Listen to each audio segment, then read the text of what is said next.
together, good together. Now today we're going to talk about glorified together. And this is Monday, February the 18th on Strength for Today. Thanks for joining us. Sister Lou up in West Virginia, God bless you. Hope and pray you have a productive day.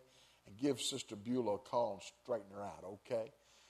Folks, glorified together, Romans 8:29. For whom he did foreknow, he did also predestinate to be conformed to the image of his Son, that he might be the firstborn among many brethren.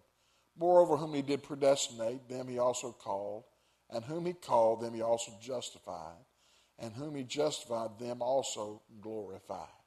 The plan of God was to sit down, his plan was set down in stone a long time ago. Predestination has nothing to do with whether or not you're going to heaven or hell. That's your choice. Predestination has to do with the perfect plan of God throughout the time from the Garden of Eden to the great white throne judgment. And you and I are included in that plan, and that plan is set in stone. That's the predestination. It's not whether we choose or reject Christ. That's up to us individually. We as the children have chosen him by our own free will, and we're each called into a specific area of service in his perfect will. Yet we can exclude ourselves from that plan and miss our call with a lack of faith or being overwhelmed by doubt. The plan of God will go on and be fulfilled with or without us. That's a fact. I'd rather it be done with me than without me. I hope you feel the same. Therefore, it's our choice whether or not we continue on the pathway of God and his productivity. The end of the road is glory for God, and it's glory for us. If we're with him, we get glory just like he does. And that's what we've got to hang on to, is truth.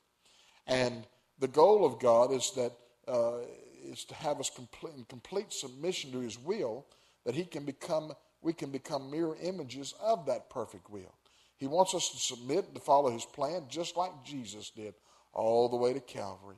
Jesus said, nevertheless, thy will, not my will, be done.